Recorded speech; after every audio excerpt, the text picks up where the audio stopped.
Before we begin to look more closely at this morning's reading from the Gospel of Mark, there are three things that we need to remember. The first is this: as the first line of Mark's Gospel announces, everything we read in Mark is focused on telling us the good news of Jesus Christ, the Son of God. That's the first line of Mark's Gospel, the beginning of the good news of Jesus Christ, the Son of God. The second thing we need to remember is this: that in Mark, Jesus proclaims that this good news, as I said last week, that this good news is the power of God already near us, already among us, working in us and through us to transform our lives and the lives of the world. The third thing is this: that much of what Mark tells us after proclaiming this proclamation is meant to show us something about what this transforming power of God looks like when it's put into action. The things that come after this are ways of us seeing what that transforming power looks like as it works through Jesus, and then later as it works through his disciples, and what the reaction and the response is when confronted with that transforming power. So after telling us about Jesus' baptism, a few short lines in Mark on his temptation in the wilderness, and then the proclamation of the good news that God's transforming power is here, Mark goes straight to this story that we heard this morning. This story of Jesus' visit to a Capernaum synagogue on the Sabbath day. To set the stage for what happens, I'd like for you to imagine the scene with me. It's Saturday morning of the day of Sabbath. It began last night, Friday. Now it's Saturday. And the Jewish men are gathered in the meeting place, the synagogue. They're gathered there as they do on every Saturday morning, the Sabbath, for prayer and for study. The service begins with several blessings offered to God. Then the congregation recites what is known as the Shema. Hear, O Israel, the Lord our God, the Lord is one. A line, a prayer that comes from the book of Deuteronomy. Next, the Torah scrolls, the Hebrew scriptures known as the Torah. They're brought out, and they're read by different people who stand up from the congregation and are handed a scroll and they read it, much as we do here. Sometimes there might be 6 or 7 though readers because they read a lot more scripture than we do. And these readers would have been assigned ahead of time on a rotational basis, just like we do that today. That's where we got the idea from. And they would have read readings that were assigned for that Sabbath, just like we read readings that are assigned for a Sunday. That's also where we got that idea from. And so after those readings, then, this would have been a little different, because there wouldn't have been just one person that then preached a sermon. Somebody from the congregation would have stood up to preach what would have been a very short sermon, but one meant to interpret what had just been read. Some people might have do a better job of that interpretation than others, but usually that interpretation would include citing teachings from tradition about that passage, things that scholars of Scripture, that other rabbis had said and passed on about that particular portion of Scripture. That's what it means in this reading when it refers to the way that the scribes would usually interpret the Scripture. And so now, after all the readings have been done, and they're expecting someone to stand up from the congregation to comment on them, the person who stands up is this visiting person that they've been hearing about a little bit, Jesus. And he begins to interpret what has been read.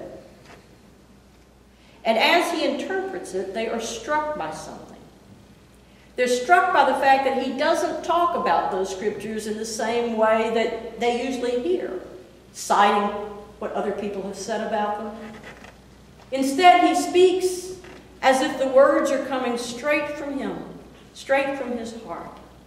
He speaks with an authority that they have never seen or heard used before, that no one would have ever dared use before.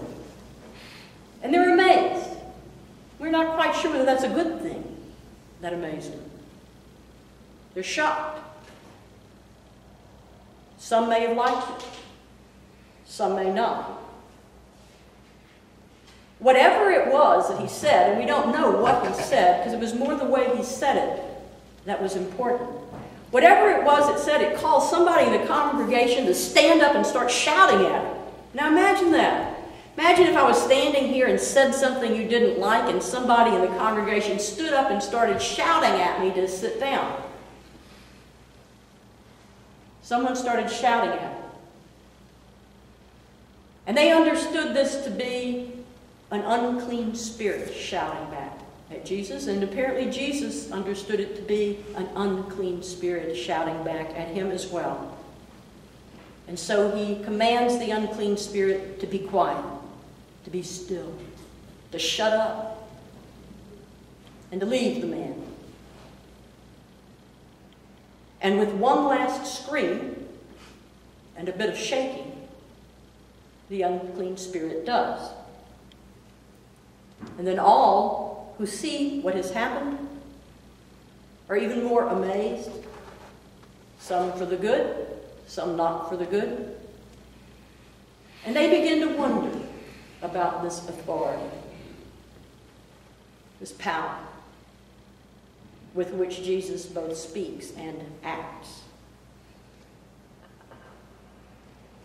Mark put this as the first thing he had to say about Jesus letting the transforming power of God act through him. In his gospel, this is the first thing Jesus does after he's baptized and figures out who he is and proclaims that he's here for that message. First thing he does is this. See, what Mark wants us to know, and as one preacher said, one of the first reasons Jesus was here was to let that transforming power of God work through him to banish the unclean spirits. Now, before some of us get carried away with whether or not we believe in unclean spirits, let me remind you that there are all sorts of unclean spirits that get a hold of us from time to time. On a personal level, there's the unclean spirit of fear that blocks trust. There's the unclean spirit of despair that destroys hope. There's the unclean spirit of jealousy that distorts love. Some of these unclean spirits we know only too well. But it's not just on a personal level. We have our own unclean spirits on a societal level as well. There's the unclean spirit of prejudice that leads otherwise very intelligent men and women to judge whole groups of people as unworthy of their respect. There's the unclean spirit of consumerism that keeps people working harder and harder to buy more and more stuff that they seem to enjoy less and less. There's the unclean spirit of self-centeredness that results in actions based solely on what an individual wants rather than on the needs of others or the good of the community at large. We don't need to waste time debating on whether or not there are unclean spirits. Unclean spirits are all over the place, regardless of how we think about them. Therefore, what Mark tells us is that the good news for us today is just as powerful as it was on that day so long ago in Capernaum. If we just begin to go beyond the mind we have and recognize what operates as an unclean spirit in our lives and in the life of the world. And with this story, Mark tells us the good news that God's transforming power is powerful enough to banish all of these unclean spirits. But how? Let's go back to the story. In the story, Jesus speaks the words, "Be quiet," and "Come out." And the unclean spirit is cast aside. And that same kind of quiet and casting aside is also true for us when the transforming power of God begins to work to banish unclean spirits in our lives and in the life of the world. Such transformation always begins with whatever is necessary to quiet the unclean spirit and to cast it out. For example, on a personal level, the unclean spirit of fear can be quieted and cast aside as people identify and begin to work through their fears. The unclean spirit of despair can be quieted and cast aside as people are helped to see even the smallest glimmer of hope that at least gives them a reason for getting up in the morning. The unclean spirit of jealousy can be quieted and cast aside as people learn to appreciate and honor and trust in the relationships that they have. And that's just on a personal level. On a societal level, we know that the unclean spirit of prejudice can be quieted and cast aside just by bringing people into contact with people who are different from them. Just by providing the opportunity for people who put down one group to be with individuals in that group long enough to see the mystery of who they are as brothers and sisters in God. And we know that the unclean spirit of consumerism can be quieted and cast aside the more people learn to recognize when enough is enough. The more people begin to understand the difference between having what we need and just collecting more stuff. And we know that the unclean spirit of self-centeredness can be quieted and cast aside the more people begin to realize and appreciate their connection one with another. You know, part of what keeps us separate from those people out there and whatever unclean spirits are keeping them down or hurting them or destroying their lives, one thing that keeps them separate is that we don't look beyond ourselves and the people that we know we're connected with. We were talking about it in Sunday school today.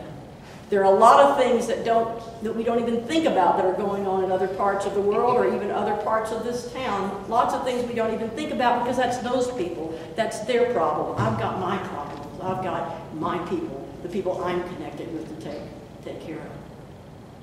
And so the true casting out of the unclean spirit that allows that to happen is to realize what that unclean spirit is. It's my ignorance to the fact that I'm connected to those people. I'd never think it was okay if it was my child. I'd never think it was okay if it was my sister. I would never think it was okay if it was one of you. But see, I know I'm connected to you.